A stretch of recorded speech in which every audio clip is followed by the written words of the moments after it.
오늘은 종려주일입니다. 오늘 종려주일을 시작으로 저희는 이제 한 주간 고난주간을 보내게 됩니다. 종려주일은 사람들이 종려나무를 흔들면서 예수님의 예루살렘 입성을 환영했던 그날을 기념하기 위한 주일입니다. 오늘 예수님께서는 나귀를 타고 예루살렘에 입성하셨습니다. 당시 왕들은 전쟁에서 승리를 하면 백마를 탔고 평상시에 평화시에는 나귀를 탔습니다. 예수님께서는 백마가 아닌 나귀를 타셨고 평화의 왕으로 예루살렘에 입성하신 것입니다. 당시 사람들은 온갖 압제 속에서 메시아를 기다리고 있었습니다.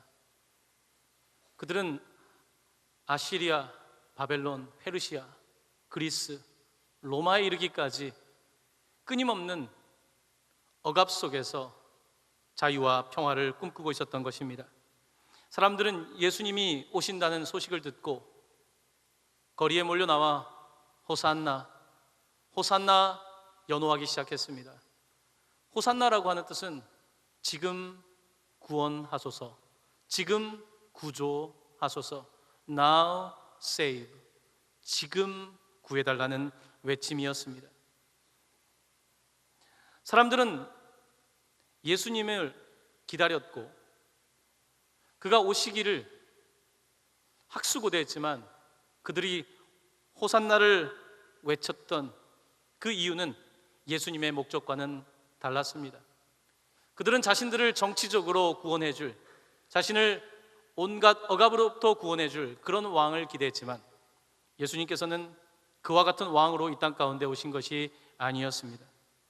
예수님은 세상의 왕이 아닌 세상을 이기기 위해서 이 땅 가운데 오신 것입니다.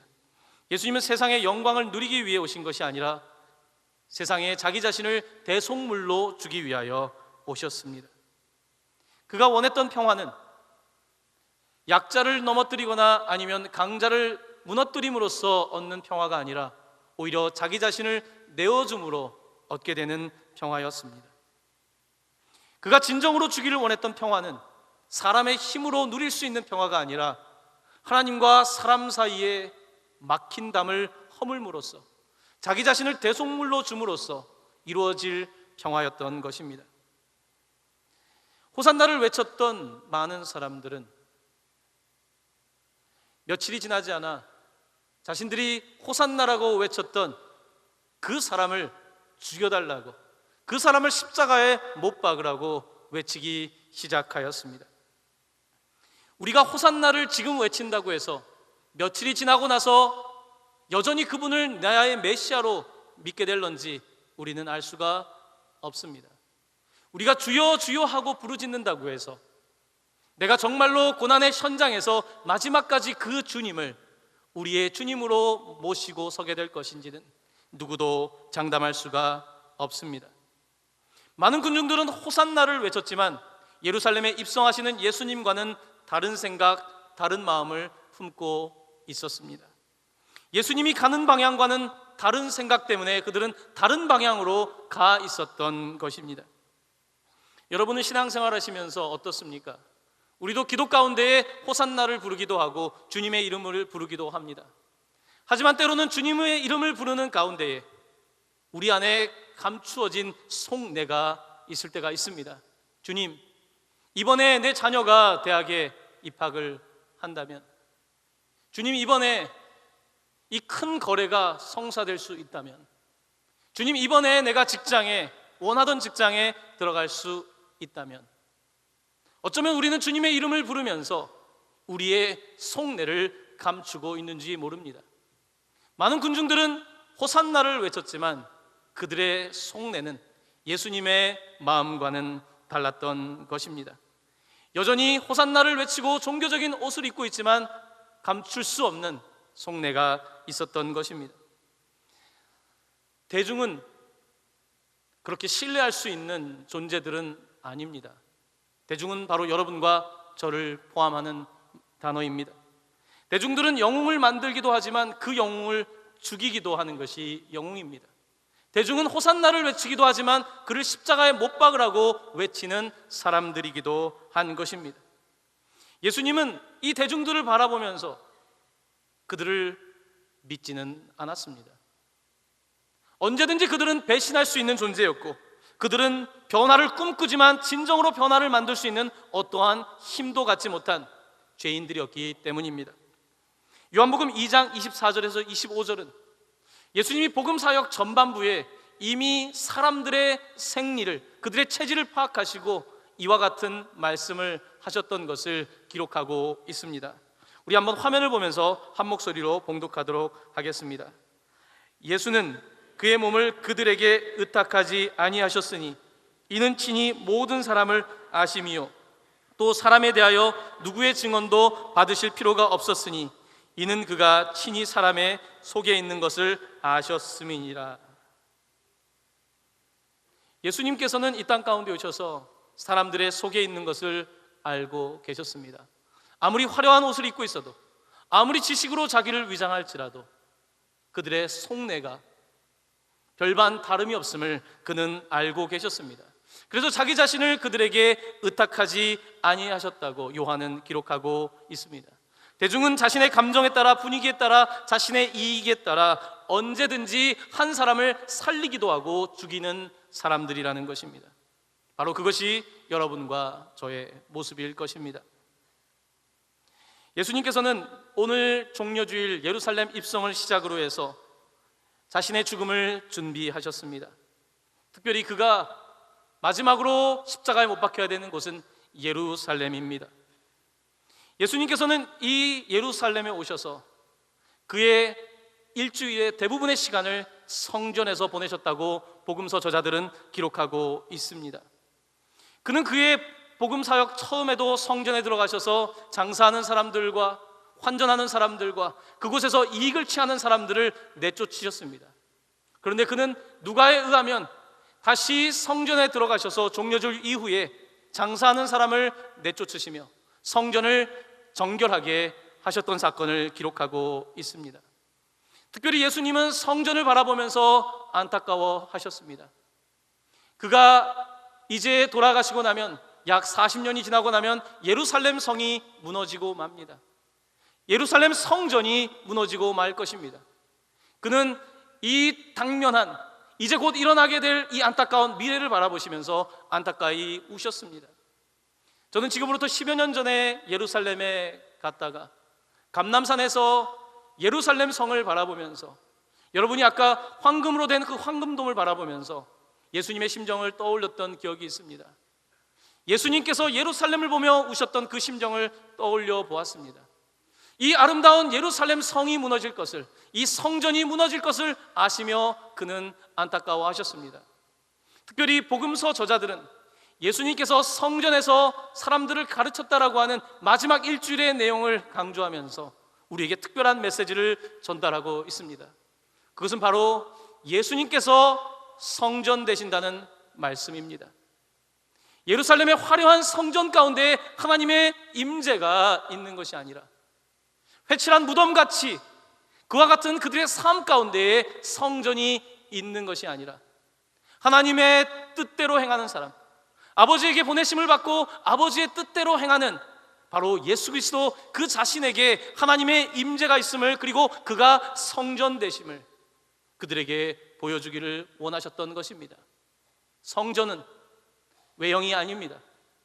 성전은 사람들이 모였다고 해서 성전이 아닙니다. 성전은 하나님의 임재가 있는 것이며 하나님의 뜻대로 행하는 그곳이 성전 된다고 우리 주님께서 말씀하셨던 것입니다. 그는 일주일의 시간을 이 성전에서 무엇이 진정한 성전인지 가르치시며 보내셨습니다. 그런데 그의 남은 일주일의 시간이 얼마나 빨리 지나가는지 벌써 목요일이 되었습니다. 목요일은 이제 유월절 날입니다. 유월절 양을 잡아서 식사를 나누어야 되는 그 날입니다. 이날 예수님께서는 제자들을 위한 마지막 만찬을 준비하셨습니다. 이제 24시간도 남아있지 않은 마지막 목요일 날 밤이 목요일이었습니다. 예수님께서는 마가의 다락방을 선택하시고 그곳에 제자들을 위하여 만찬을 준비하셨습니다. 여러분은 여러분에게 24시간이 남아있다면 어떠한 사람과 어떠한 일을 하면서 보내시겠습니까? 예수님께서는 남은 24시간 동안 가장 중요한 시간, 바로 목요일 밤을 제자들과 함께 식탁을 나누며 그들의 발을 씻어주며 그들과 시간을 보냈습니다. 그는 많은 무리들과 보낸 것이 아니라 진정으로 예수님의 사역을 감당할 수 있는 그 사람들과 그 시간을 보냈던 것입니다. 그는 그들에게 떡과 잔을 나누어 주시며 말씀하셨습니다. 이것은 너희를 위한 내 몸이다. 이것은 너희의 죄 사함을 위하여 흘리는 피다. 새로운 언약이다 말씀하시며 자기 자신을 유월절 어린 양으로 제자들에게 나누어 주셨습니다. 이것이 예수님과 제자들의 마지막 만찬이었습니다. 벌써 밤 11시가 되었습니다. 예수님께서는 겟세마네라고 하는 동산에 가셔서 기도하기 시작하십니다. 그가 있는 겟세마네 동산은 감람산이라고도 말합니다. 감람산은 올리브 나무가 많은 곳이라고 해서 감람산입니다. 이 겟세마네라고 하는 뜻은 기름을 짠다는 뜻입니다. 올리브 기름을 짜듯이 그곳에 기름을 짜는 겟세마네라고 하는 곳이 있습니다. 예수님은 이곳에서 기도하시며 자신의 땀과 피, 마지막까지 그의 모든 것을 짜서 기도하셨다고 성경은 기록하고 있습니다. 누가복음 22장 44절은 이렇게 기록합니다. 우리 한 목소리로 봉독하도록 하겠습니다. 예수께서 힘쓰고 애써 더욱 간절히 기도하시니 땀이 땅에 떨어지는 핏방울 같이 되더라. 그는 이미 겟세마네에서 모든 것을 쥐어짜며 이미 그는 거룩한 피를 그곳에서 흘리고 계셨다고 누가는 기록하고 있는 것입니다. 그의 기도가 끝나갈 무렵 마지막 만찬에 가장 상석에 앉았던 가룟 유다라고 하는 사람이 예수님을 찾아오게 되었습니다. 이미 그는 유대 지도자들과 예수님을 팔기 위한 모든 계약 조건을 만족시킨 상태였습니다. 그는 은 30에 예수를 팔았습니다. 은 30은 지금으로 말하면 약 15,000달러 정도, 우리 돈으로 2천만 원이 채 되지 않는 돈입니다.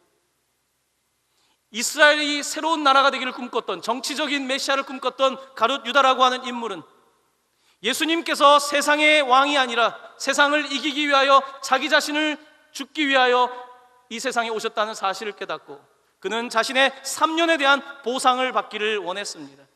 적어도 이 정도 돈은 받아야 내가 보낸 시간에 대한 보상이라고 생각했고 그는 예수님을 팔고 말았습니다. 그는 성전의 경비병들과 지도자들과 함께 예수님께 와서 입을 맞춥니다. 그것은 마지막 작별의 키스였습니다. 그것은 쓰디쓴 입맞춤이었습니다. 이 쓰디쓴 입맞춤을 시작으로 이제 예수는 그들에게 붙잡히고 죽음의 길을 걷게 되는 것입니다. 예수님은 이들에게 붙잡혀 이제 밤새도록, 목요일 밤 11시 이후부터 밤새도록 이제 유대 지도자들과 빌라도에게 신문을 당합니다.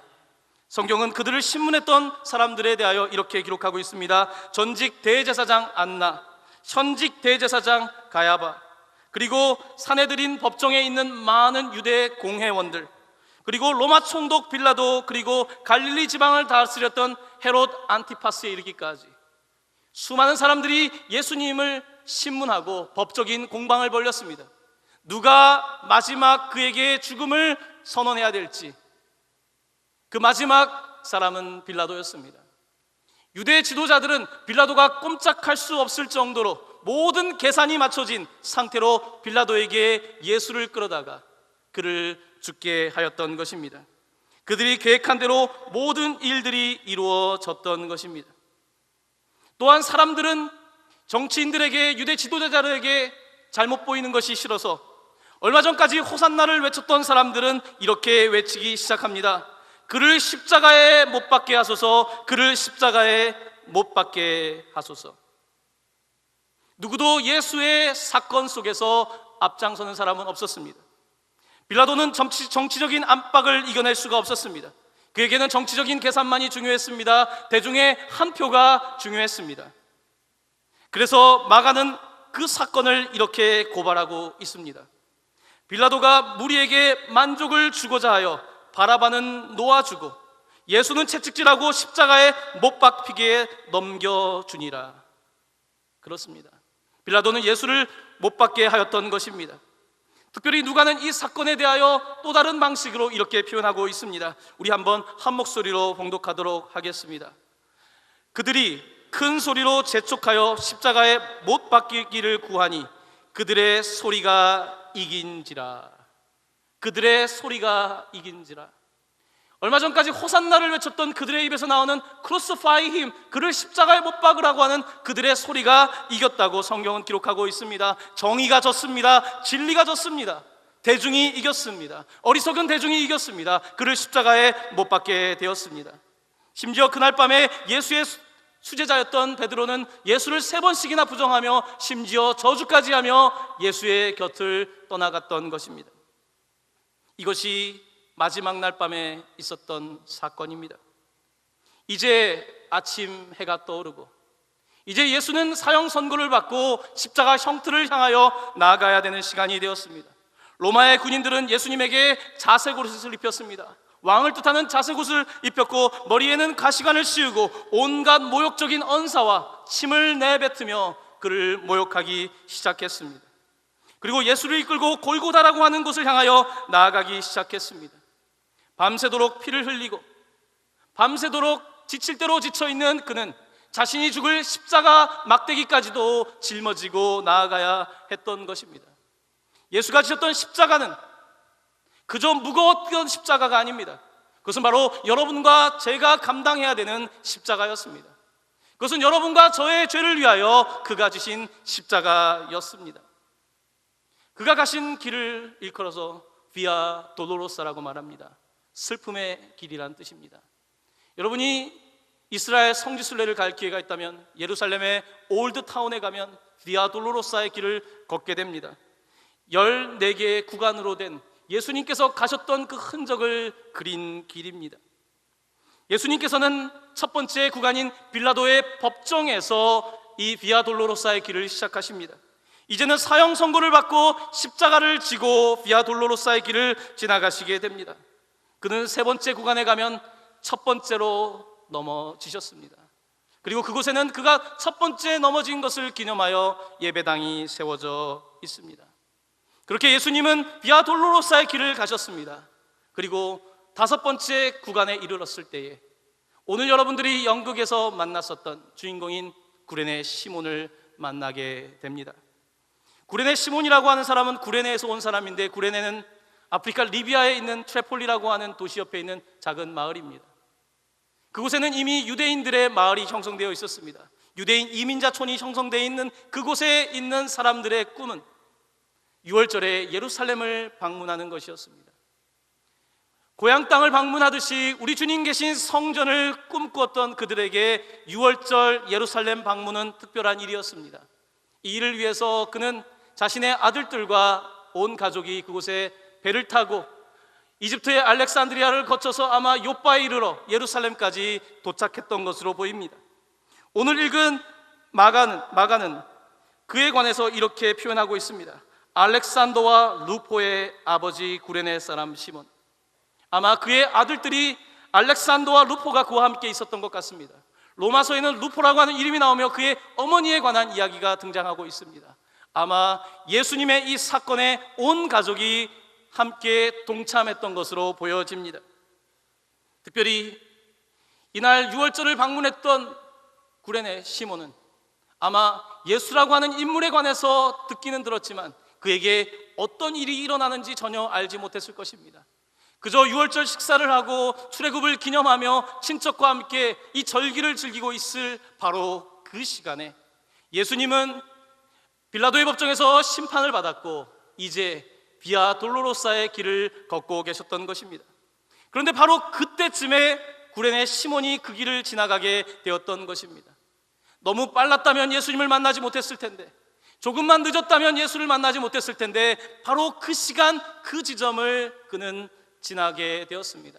우연이라고 말하기에는 너무나 시간이 정확하게 맞았습니다.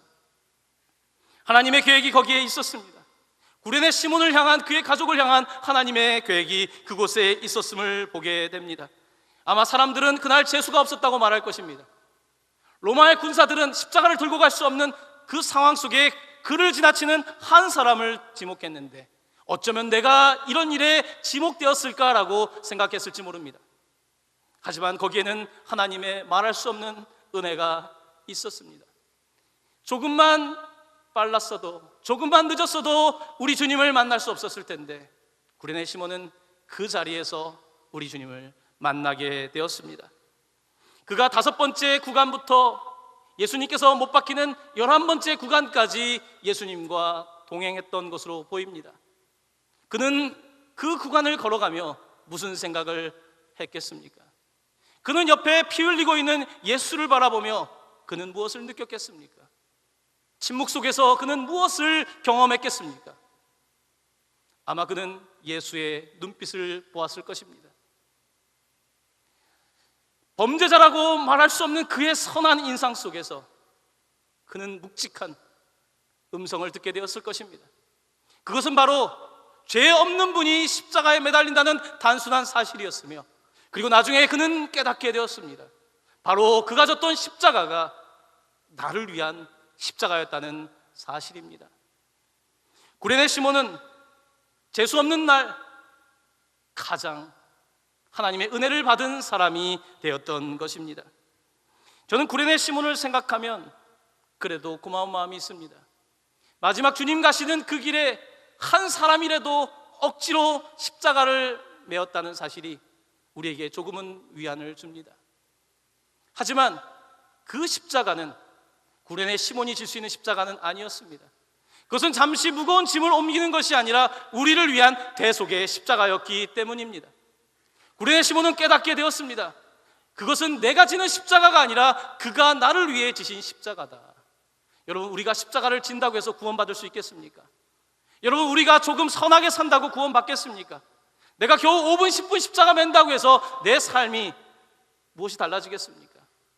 구레네 시몬은 깨달았습니다. 그 십자가는 나의 십자가가 아니라 예수의 십자가. 그 예수의 십자가를 바라볼 때에, 그것을 믿을 때에 나에게 구원이 임함을 그는 깨닫게 되었던 것입니다.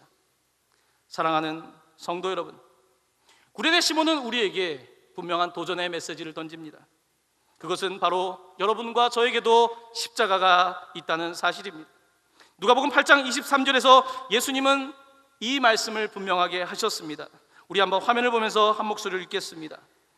아무든지 나를 따라오려거든 자기를 부인하고 날마다 제 십자가를 지고 나를 따를 것이니라.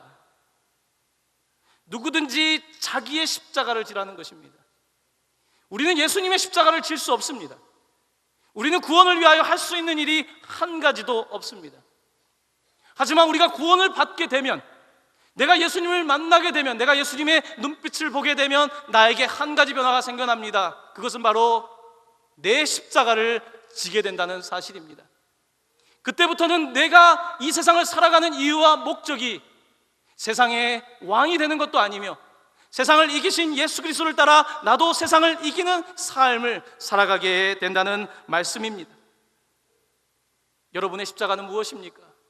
여러분은 무엇을 위하여 희생하며, 여러분 무엇을 위하여 여러분의 인생을 드리고 있습니까? 예수님의 십자가만 바라볼 것이 아니라 과연 여러분의 십자가는 무엇입니까? 예수님은 비아 돌로로사의 길을 가시며 그가 다음 구간에 이르렀을 때에 예루살렘의 딸들에게 이렇게 말씀하셨습니다. 누가복음 23장 28절입니다. 예루살렘의 딸들아, 나를 위하여 울지 말고 너희와 너희 자녀를 위하여 울라. 우리는 종려주일이나 고난주일이 되면 예수님의 고난을 생각하며 안타까워하며 눈물을 흘리기도 합니다. 하지만 예수님은 분명히 말씀하십니다. 너희가 울어야 되는 이유는 나 때문이 아니라, 내가 고통받는 것이 아니라 정말로 울어야 될 것은 너희의 자녀들 때문이다. 너희 자신의 죄 때문에 울고, 너희 자신의 연약함 때문에 울고, 너희 자신의 넘어짐 때문에 울고, 바로 자기 자신을 위하여 울 때에, 바로 그때에 예수의 십자가를 볼 수 있다고 말씀하고 계신 것입니다. 예수님께서는 11번째 구간을 지나 13번째 구간에서는 이제 죽으시고 이제 세마포로 싸게 되었습니다. 사람들은 그곳에 예수님께서 누우셨던 자리라 가서 입맞춤을 하는 곳이기도 합니다. 그리고 마지막 14번째 구간은 예수님께서 묻히신 무덤이 있는 곳입니다. 이것이 예수님의 십자가의 길입니다. 사랑하는 성도 여러분, 예수님의 비아 돌로로사 슬픔의 길은 14번째까지입니다. 하지만 우리는 15번째 구간이 있음을 알고 있습니다. 그것은 바로 우리가 맞이할 다음 부활주일, 바로 그날에 예수님께서 다시 일어나셔서 십자가의 길이 아닌 부활의 길로 옮기심을 우리에게 보여주시는 것입니다.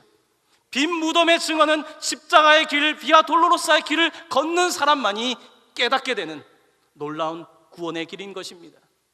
사랑하는 성도 여러분, 이번 한 주 동안에 저희는 예수님의 고난에 동참하는 시간을 갖습니다. 그리고 돌아오는 부활절에 비아 돌로로사를 거쳐 15번째 구간, 승리의 구간, 부활의 구간을 우리에게 주시는 그분을 맞이하게 될 것입니다. 이번 한 주간 동안에 우리 주님을 묵상하시면서 여러분의 삶 가운데 그 십자가, 그 은혜 함께 하시길 예수님의 이름으로 간절히 축원합니다.